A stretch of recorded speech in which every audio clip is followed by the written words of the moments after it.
Welcome to PhD with Woman on It, Hack the Future. My name is Beata Young, and today's PhD Positivity Hack delivered will be by Pamela Kellert. Topic: Ladies to Leaders Thriving in STEM.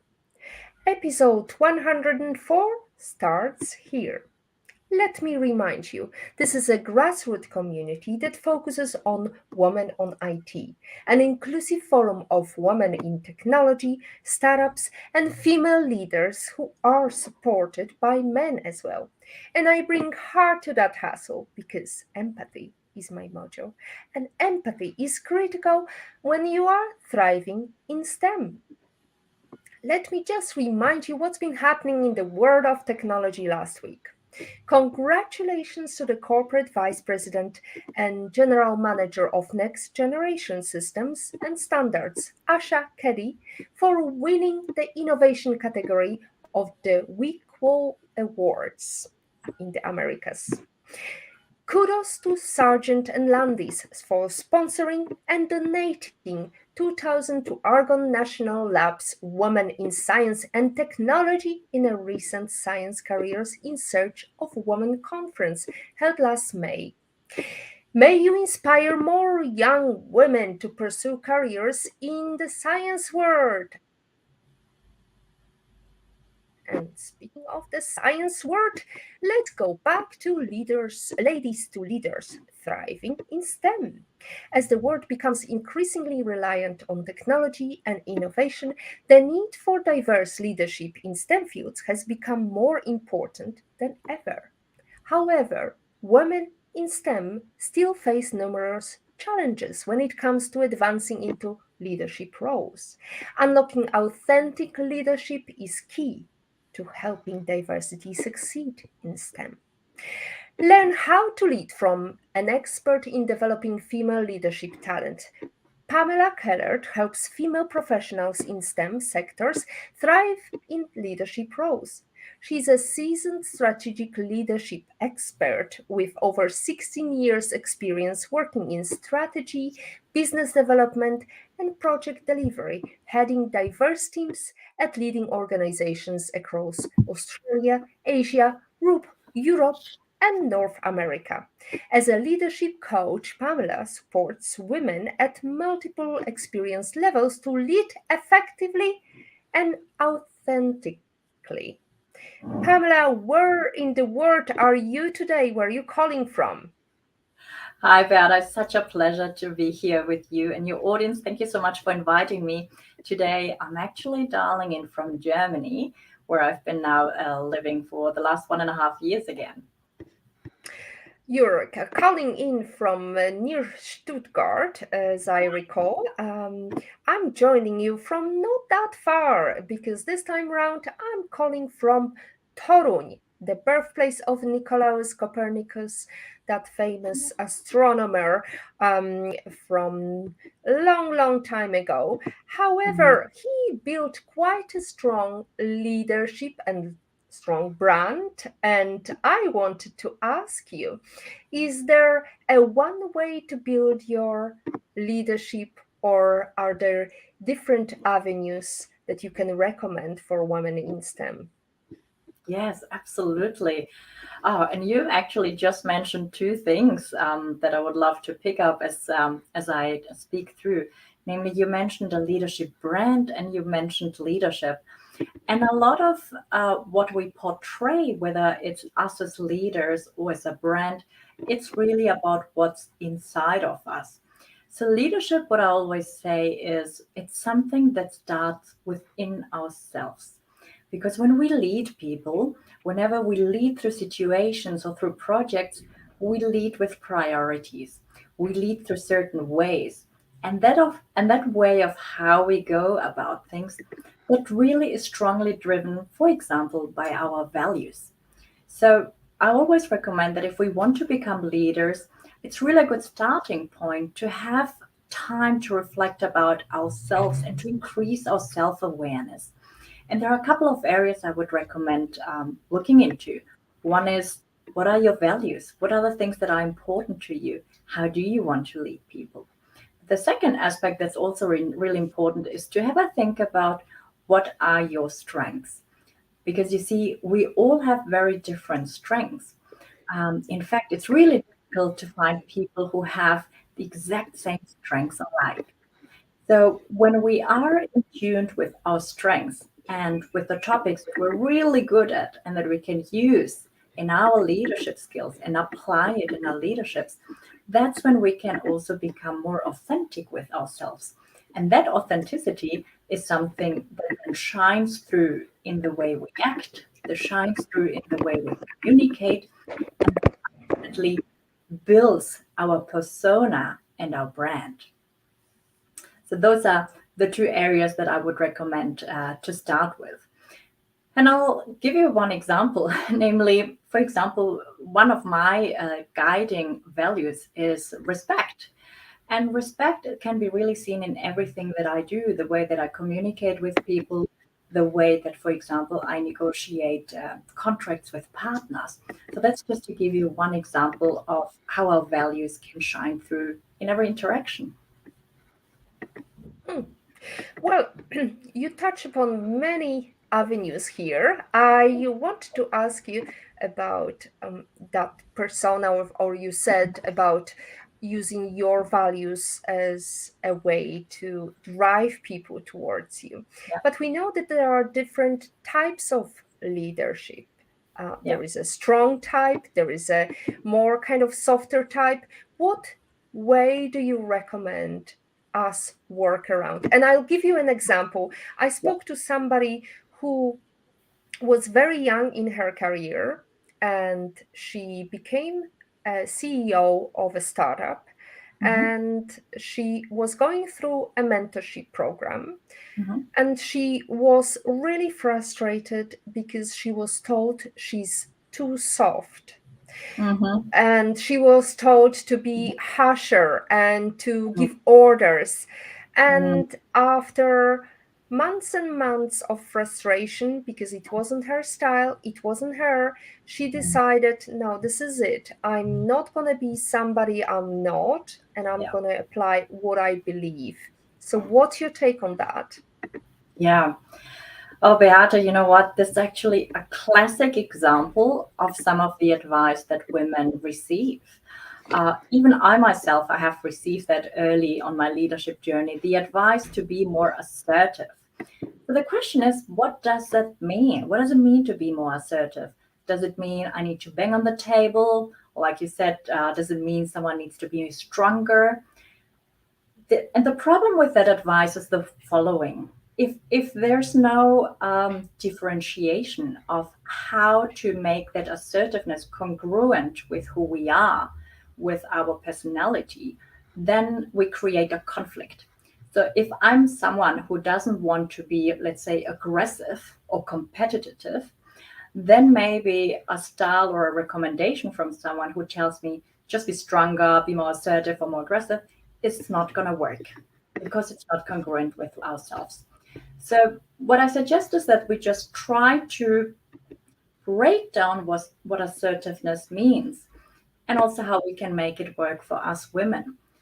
Because I think one misconception about being assertive is that maybe we should be loud or maybe we should be aggressive. But that's not what it means. I believe that being assertive means to be firm in the content that we communicate, to be firm in the position. Yeah? So, my position, I can declare my position very confidently and say, this is my position. Can we come to an agreement? And the way we can adjust that position and the communication is in how we communicate it, because we can determine which communication style we want to use, and that can be something that's really much more authentic to ourselves, to the way we communicate. Other people will might communicate in a bit more softer tone or more collaborative tone, but then the content, the position can still be firm. So that's one way of how I can reconcile a collaborative communication way, but still remain firm in the position. Right. I would look at it as a perfect recipe for a great leadership.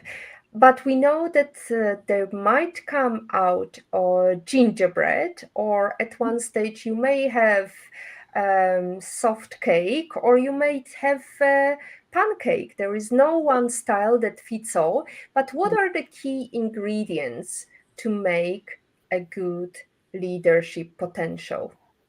Yeah, I would say there are three main ingredients, and I've mentioned the first one before.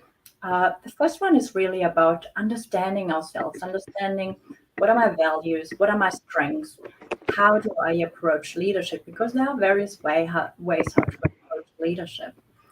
The second aspect is actually leadership in itself, and I would suggest that we can break it down into three areas, which is namely about how do I lead myself, and I'll explain a little bit more.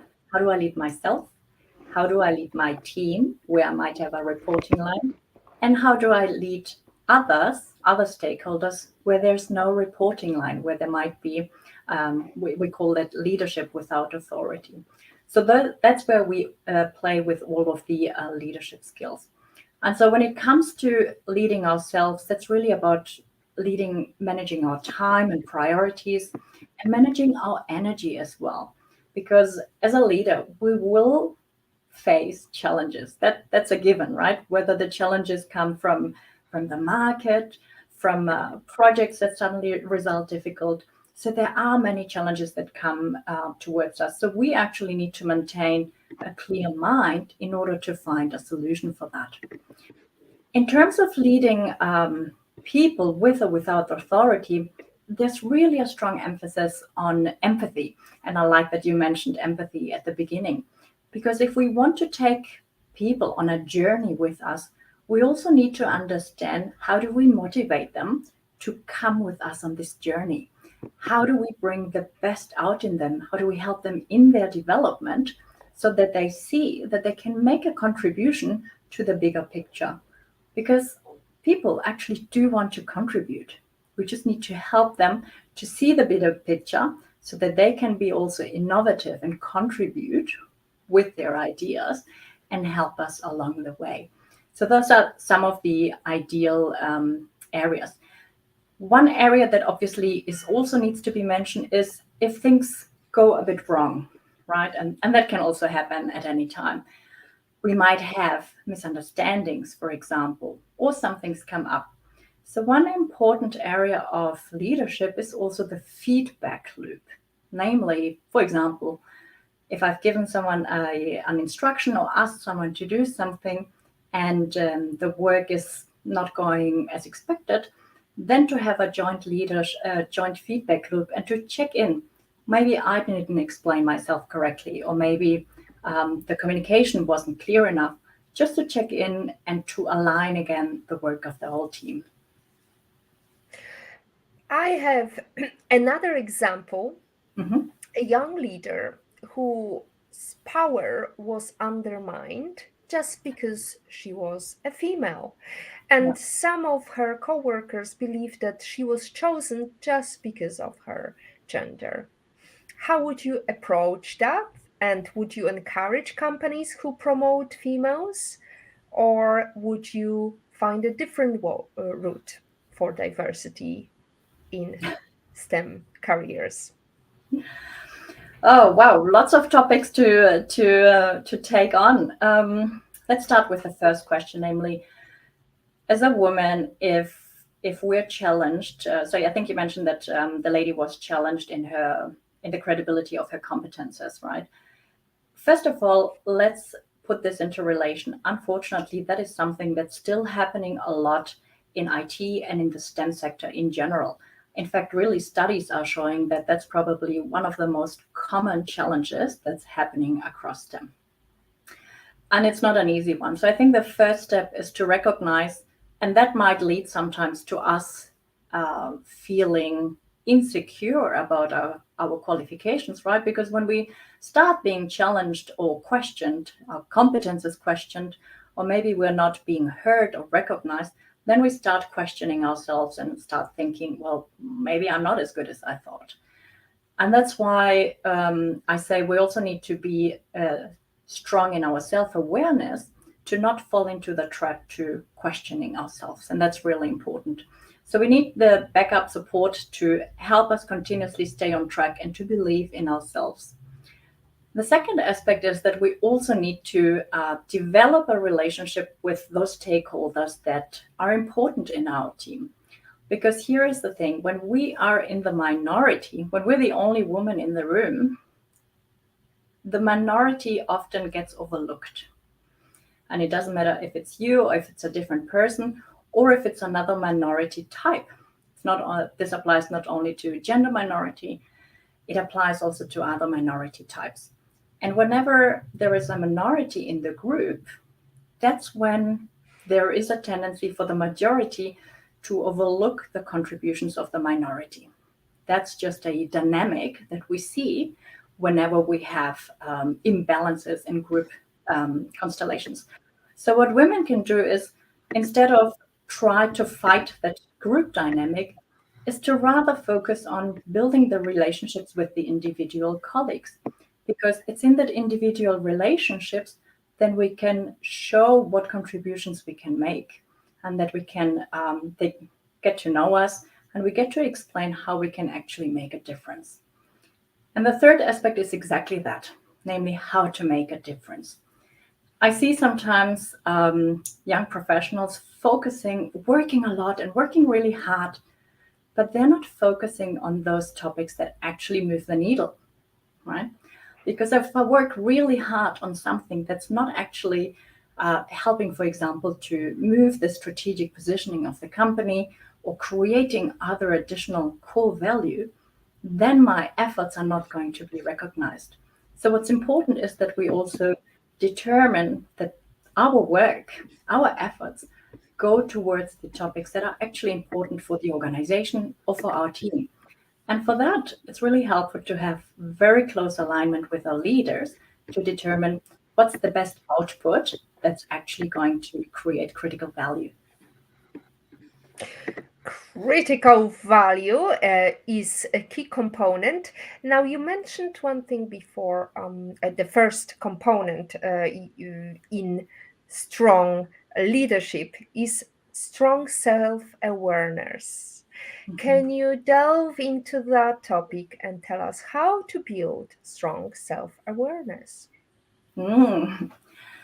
Ah, it can be a long journey. And I tell you what, I think we continuously get to learn about ourselves. Because as our career grows and as we grow with new challenges and new roles, we will always uncover new aspects of ourselves. But there are a couple of things that can help us to accelerate that process. So, for example, when I work with my clients, I use one tool that's called the UMAP tool, and that includes an aspect of Gallup-Clifton strengths that helps you identify your top 5 strengths. And the way your strengths work is those are your natural talents that you can apply in the way you work. So some people have strengths that I would say are more analytical. Some people have strengths that are more relationship focused. So depending what your strengths are, your leadership can also be guided differently. So for example, if you are a strongly analytical person, you might have a tendency to try and solve problems yourself through your own analysis. And if you're rather that's more relationship focused, then you might try and solve problems by, for example, creating forums, discussing with people, and try to come to a solution that way. So understanding our strengths can help us to really determine what's the most natural way for me to work and also to lead people. So, what people can do to uncover their strengths is, for example, do some of those surveys that help you to uncover your strengths. But also, a really good way is to simply talk to the people you work with. Because here's one thing, we ourselves, we tend not to recognize what our strengths are. Because the things or the areas where we are strong, they are so naturally easy to us that we often overlook them. We might not recognize them as a strength. So if you have a conversation with people that you trust from work or from home, ask them, what do you see as a strength in me? And then you will see what they observe. And very often, it might include areas that you're not aware of. So you work on your strengths to create your strong leadership, but what about the weakness? Do you overlook? Do you work on them? What would be your advice? Yeah. It depends in which areas those weaknesses are. Just the same way we have strengths, all of us have weaknesses. But I don't necessarily need to work on all weaknesses, right? It depends to what extent a weakness is relevant in my work. Generally, there is the philosophy that we can excel more by focusing on our strengths because that's where we're naturally talented.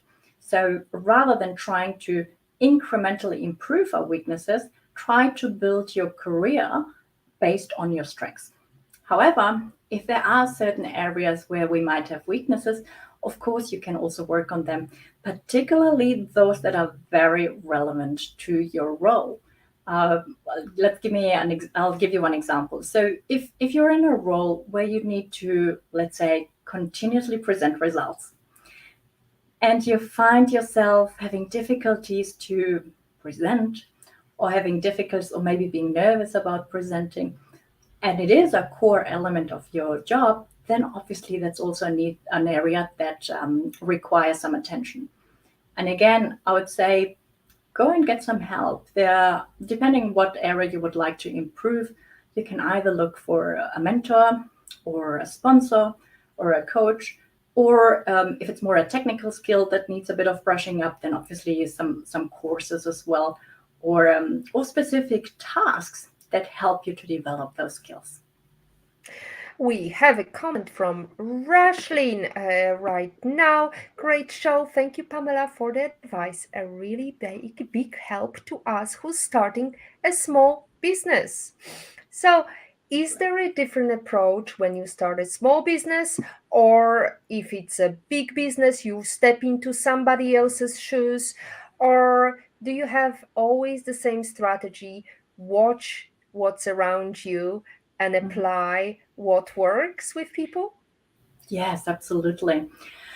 So you can use actually you can use exactly the same for small businesses as well. And I'll give you one example. Again, if you focus on your strengths, those are the areas that come naturally to you. So try and complement the areas where you're weak, maybe with support. And I'll give you one example.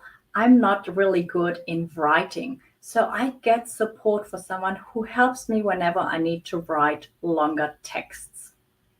So instead of me trying to really write long texts and spending a lot of time and maybe feeling depleted energetically because it's not an area that I'm good at, try and get support from someone who is very strong in that area.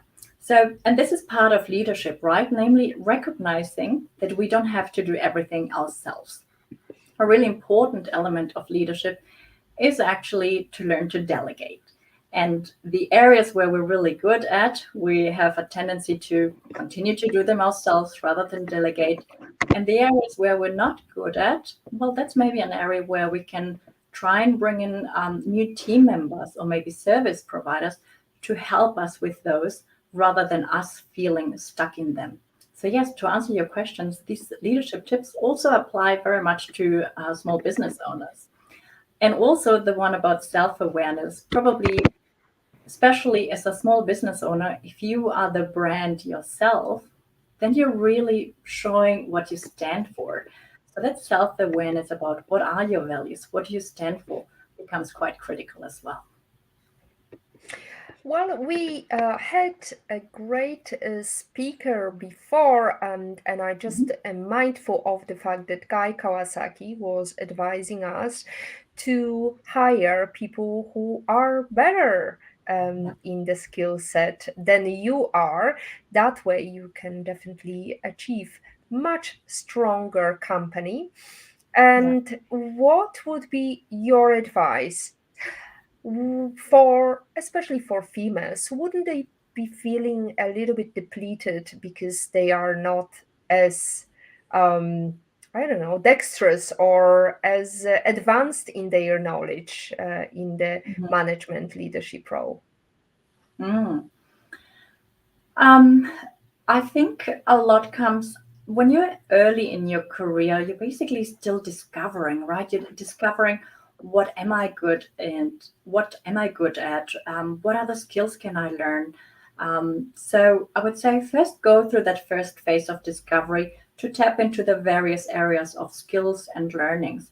But once you start to have a bit of a better feeling, the areas that are difficult for you, or maybe that you just don't enjoy, those are the areas where you can look for support. As I mentioned, you can either outsource them or maybe delegate because maybe the areas that you're not good at, someone else might be brilliant at. And there are a couple of ways how to go about it. Namely, on one hand, you can really just look at what do you enjoy doing. What is it that you enjoy doing?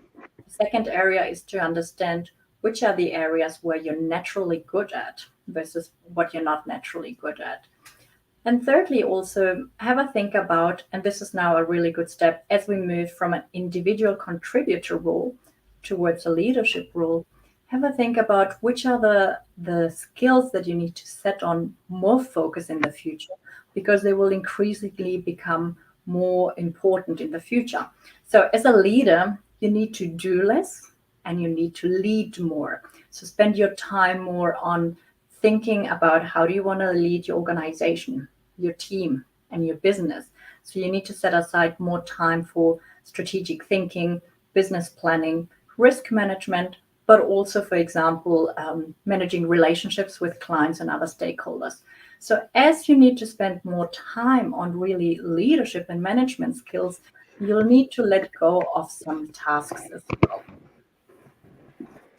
What about people in your team who Mhm. are undermining your leadership role? How do you go about? How do you start to tackle that challenge? Mm, Beata, that's a really interesting question. I think I would always start with empathy and I would try and find out what's happening because we all act and do something for a reason. So, a good way to start is by literally just having a conversation and starting to understand where the employee is coming from. For example, if you're someone who has just recently joined the organization, it could be that that employee maybe feels resentful because they were hoping that they would get the leadership role. Or another reason could be maybe the employees doubt your competences or something else. So I think it's really important to just lead with empathy and look to understand what's happening with the employee and what the reasons are behind it, because we just never know what's happening in the person's life. Maybe they're also just looking for a promotion because they need a better salary because something's happened in their family. So I would strongly recommend to have empathy and try and understand what's happening. Because once we know what is happening, that's when we can start offering solutions and alternative paths and collaborate together with them to see how we can help them. Well, that's an ideal word, but as we Mhm. know, sometimes people are not going to tell us openly what's their problem, what Mhm. kind of problem they have with our leadership style. How would you go about? Would you fire that person or would you ask around why is that happening? What's Pamela's secret Mhm. sauce? Well, you can always obviously also ask around 360 with other stakeholders what's happening with that employee because we just don't know, do they have just a problem with ourselves or do they have a problem with others? What's really important is to also understand what's the contribution of that employee.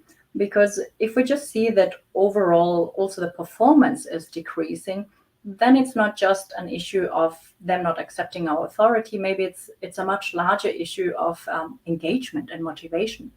And then we can look into different paths. Generally, what I would say is I would really try and find what is the source of their concern and try to develop then a couple of alternative solutions. And that's then the alternatives that can be then discussed with the person. And then we can have a conversation that says, look, I'll just say your name. Look, Beata, I've recently noticed that you don't really follow my advice, and I'm not sure where this is coming from, but we need to work closely together in order to make this work. And if this is not the way that you would like to proceed, then here are a couple of alternatives, right? And the alternatives then can be discussed together. The alternative can be, let's find a way collaboratively to work together. Or alternatively, if the person feels like they no longer want to be part of the team, then maybe we can help them to find a position somewhere else in the organization. But ultimately, that conversation really needs to take place. And it needs to be a very frank conversation, right? Because what does not help, what really does not help, and it just becomes more difficult over time, is just to let the situation continue like that. Then it's not going to work out. So we actually need to have that very frank conversation with them about what's going on and put alternatives on the table. Don't let the cancer develop. Take that time to have a conversation. How do you prepare for this kind of conversation, apart from taking some options and putting them on the table? What else do you advise? Because we are very often told that we are too emotional or too shouting or high-pitched voice. What would be Pamela's advice? Mm-hmm. I think what's important is to go in with the right intention first. So just to check in with your energy. Because if we go in to the conversation with an energy that's already at a heightened nervous state, then we might maybe overreact, or we might, react in a way that's not fruitful. So first, check in with your intention, and I think the intention is, I have here an employee with whom I want to come to an agreement, and that's the intention. And I think the second point that's really important to go in with is to listen with a lot of attention. And when we listen, it's not about just listening to the words. It's also about listening. Why are they saying what they're saying, or why are they asking certain questions? Really, to try and understand where they are coming from. I think what is also helpful is sometimes we just cannot manage the evolution of the conversation. So if you ever feel that a conversation is getting really heated up, you know, it's also worthwhile considering to just take a break and say, look, it feels like today we can't come to a conclusion. It's really good that we have started the conversation. Why don't we take away the points that we have discussed so far today, and we reconvene again next week, and we can have further elaborate on that. So it's okay to take a pause as well and to take a break, because sometimes we need to take points from a conversation, take them home, digest, have a think about it, and reflect. So that's also a way of how to take off the heat from a conversation. Taking off the heat from the conversation or putting on the heat, as Mick Sanders is just asking on how to warm up the relationship, how to Hmm. strengthen your bond with your employees. Yeah. One really important fact about people is we want to be seen. Yeah, we want people to see us as human beings, to understand our contributions and our value. So, particularly when you have new employees, I'd recommend to spend time with them to get to understand them. So, you could do that by, for example, having lunch together, and it's ideally in person. Of course, if you work remotely, you can also do that via online conferencing. But simply to spend time together and ask the questions like, tell me about you. I just would like to understand you. I would like to get to know you. What do you like doing? How did you progress through your career to come to this point? Get to understand the capabilities that they've built up, their preferred way of working, and so that you create that bond, so that later on it's much easier to have a very honest conversation between both. And you will be surprised, many people don't have an opportunity to be listened to. So if you simply offer the space to listen, they will open up and they will share a lot about themselves. And in particular, they will share things that are important to you, for you as a manager to know. So just ask really open questions about them. Be curious about them in a way that helps you to appreciate their contributions. And of Can course, you depending on the person, you can also spend a bit more time, especially when you have a team. You can have some team bonding activities that help also to develop a strong cohesion within the team. can you give us an example of an open question? Yeah. An open question can be, for example, one that I just mentioned was something like, tell me about your career development up to now. What are some of the core turning points that led you to where you are today? And that opens the way for them to highlight, the positions and the maybe key decisions that have led them to where they are today. Another important question, I think, is tell me about what you would like to do in this role. What are some of the things that you would like to learn, and what are the areas where you want to make a contribution? And I find that another third important question is, how would you like me to help you? How would you like me to work with you as your leader? How can I help you for you to be your best version here? And then just listen, because they will be mentioning what's important to them. So if we ask those open questions rather than closed ones, we really leave it up to them to share what's important to them and what otherwise they may not have an opportunity to share. I love that because also you can talk about the troubles you're having with your Yeah. employee. For example, help me understand why is it that you're always turning up late at work? Yeah. And that way you can learn, for example, that they have to drop off their kids every day, and that's always a trouble for especially for young families who don't have support of their relatives. Yes, Now, absolutely. Or other care responsibilities. I had a team member who had to take care of their partner, and who had to mostly work from home because then that was easier for him to take care of his partner. So yeah, we cannot just make assumptions about people's lives. It's better to let them share so we can really understand better how we can work together in a really collaborative way that works for both. so empathy is critical for leaders, whether male or female, understanding what motivates people, what is happening behind the working environment, Mm-hmm. definitely helps us know how to motivate your employees. Now, Pamela, tell me, um, what was Pamela like 10 years ago? What is Pamela like now? And what Pamela, that is right now in front of us, would like to tell that Pamela 10 years ago? What would be Mm, the advice from Pamela right now? yes, that's a beautiful question to ask, Berta. Um, 10 years ago, I think 10 or 15 years ago, I'll make that range a little wider. um, 15 years ago, I was right at the start of my leadership journey. And at that time, I thought, I believed that I had been placed in a leadership position because I was good in figuring out things on my own.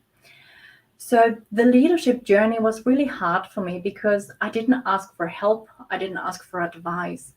And I thought I had to figure it out on my own because, in my mind, that's what I had been promoted for. And that led to a couple of things. Namely, I was working a lot because I wasn't asking for advice.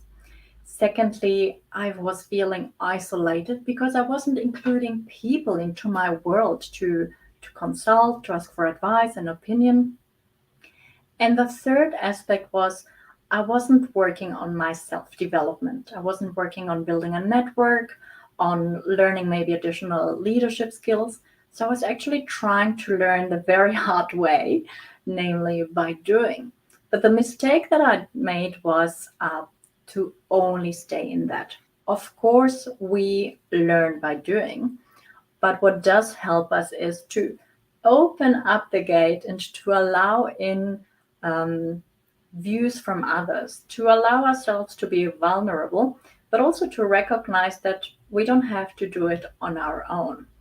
And I think that's really the biggest advice I would give to anyone, particularly as you transition to a leadership role. Nobody expects you to manage that transition on your own because it is a hard one. It's very new skills that we have to learn. So today, the Pamela that you see today has learned from that. And what I focus on now whenever I step into a new area is to surround myself with the support, to recognize others have done this before. Therefore, I can learn from others, get the guidance, and above all, to recognize nobody's hiring me for something that I haven't learned yet. So I think accepting that there is a learning curve was a great learning at that time. But the second one is also to accept support and help and professional support, especially if we want to go through a learning curve quicker. And the third aspect that I've learned was that we also need to dedicate time and efforts for our own personal development. It doesn't just happen along the way, it actually also needs some dedicated time for that. And also time to rest. How Yeah, important is for a leader to have specific time to rest? really important. Because you know what, as a leader, we can sometimes be pulled into very stressful situations. Sometimes we can just be pulled into different directions, right? A priority here, priority there, everything's important. So for us to remain calm and to be able to provide also that safe space to our team, we need to have an energy level and to feel grounded that allows us to be there for others. Because if we're already at a max, if we're max with our energy level, max with our patience, then it's going to be difficult to provide that space for others. So resting is important. And I think what we also need to learn is what's the best way of resting for ourselves, right? Because rest often is, some people think resting is just sitting on the couch, watching Netflix. That's rest. But we all have different ways of resting, right? It can be, for example, one way for me to rest is to go to not to museums because I really just love also a lot of visual stimulation. That's how my brain works. Other people also find and can re-energize through meeting people. They get energized by being in groups and spending time with friends and family. So find the ways of how you gain energy back, because that's then where you can spend your time on. And if you able to really identify the activities that give you the biggest energy boost, then you will find that you can be much more focused on those activities. So instead of having to rest the whole weekend, maybe all you need is a specific time, whether it's for yourself, for reading, whether it's for doing sports, or a regular catch up with your friends. Just try to identify what's the activity that gives you the best energy. And yes, as a leader, that's what I mentioned earlier. Self leadership is really important, managing our energy levels and mental state, because that's what allows us to also make really thought through decisions. Great conversation. That's what Olga Vasina says. Thank you, Beata and Pamela. How Pamela, do you suggest we best dedicate time to our own personal development, and how do we mix that in and out of working hours? Thank you, Olga. That's a good question. So, in terms of personal development, once you have identified what are the areas that you would like to develop, have a think about where you can get external support for that particular area. So, it could be, depending on what it is, it could be a course, it could be maybe a mentor or a coach. Identify first what you would like to include. And then it's obviously ideally finding one that can be included in your current schedule because we need to remain realistic about our working schedule. That remains, that doesn't go away. And try to find ways how to include that within. Another area that's really important as you go through personal development is to have reflection time. And that doesn't need to be long. You can, for example, schedule in your calendar 30 minutes on Fridays at the end of the day, or do it on the weekend at home. But take the time to reflect about the week that was and have a think about what were your learnings from that week? What are maybe situations that were difficult to manage? We've spoken today about a couple of challenging situations, maybe with team members. So you can just go through that situation again and reflect how would you handle this situation differently next time, and maybe then discuss the situation with your mentor or read upon it or discuss with other trusted people. But I find that that reflection time on a weekly basis is really important and it doesn't take long. Leadership involves inspiring others to take actions beyond what they are capable of and guiding them in a positive direction. How do you guide them in a positive direction when, for example, in face of another pandemic? Mm. There are so many new situations that we could be facing, right? Who would have thought that the pandemic would happen? And this is the difficulty for leaders. We cannot be prepared for all situations that might happen. And the pandemic was a great example of that. So, again, first of all, we can be prepared by managing our energy level. But the second question is how do we lead our employees, our team, towards a positive future?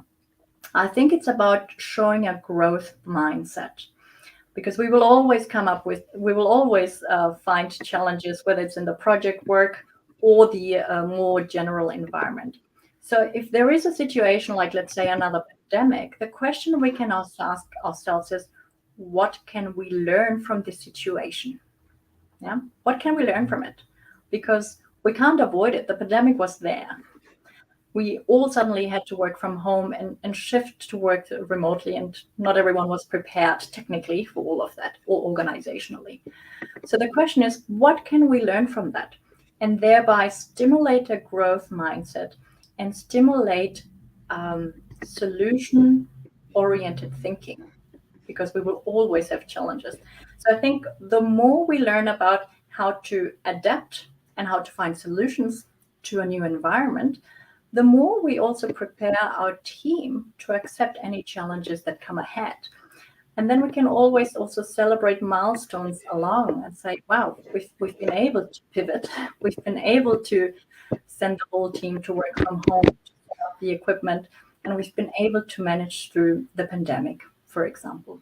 So I think those are the key areas, namely to help our teams to adjust and adapt, but also to cultivate a growth mindset and a solution focused mindset. And a positive mindset Yeah. for sure. Now, I wanted to ask you a key focus answer Mhm. for females who would like to be considered for leadership role. Yeah. How would you go about voicing the opinion that I want to be considered and I want to be taken onto this ladder? Yeah. There's one one of my coaching clients recently. I asked her the question, "Do you even know who makes the decision about promotions?" Right? Because it starts with that. We need to be aware of what's the process for promotions, who is sitting in that room, who makes decisions, and obviously also start a conversation then with those people, the stakeholders, who could be your manager, who could be the HR department, but also maybe other departments if you're looking to grow into a new department. So there are a couple of ways how you can address that. I'll start with the most formal way, namely most employees have either a half annual review, performance review, or an annual review. And that is an ideal situation that you can take to, first of all, obviously recap what you've done in the past year, but then also to state here's where I would like to move forward in the next year. And I believe I can make a contribution by, for example, stepping into a leadership role. And here's how I would like to contribute. And then start the conversation with your manager about what are the potential positions in there, and also what is your development along the way to get there. So that's one way. Take the formal route, I would say. But you can also continuously have that conversation. And this is why someone asked earlier, how can I create a better bond with my employees? So as an employee as well, you can ask your manager at any time, can we take some time to discuss, for example, my career? Invite them for a coffee, have just an informal conversation, and ask what are the ways the team is going to develop? How's the organization developing? What's the new strategic direction? And then you can start a conversation of how you would like to make a contribution and how you would like to step up into a leadership role. So is there a number one book you would recommend anybody considering leadership? Oh my God, there's so many. There are many. But there is one book that I really recommend for anybody who is going to be a first-time leader. And it's one by Marshall Goldsmith, which is called What Got You Here Won't Take You There. And it really talks about when we start in our careers, we are an individual contributor. And especially in technical fields, we're obviously focusing on technical skills. But as we grow into a leadership role, we need to develop completely new skills and let go of some of the skills that have served us in the past.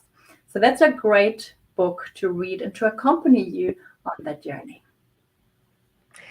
Great book. And now let's go into a great quotation. Let's start with Eleanor Roosevelt, and we can paraphrase it.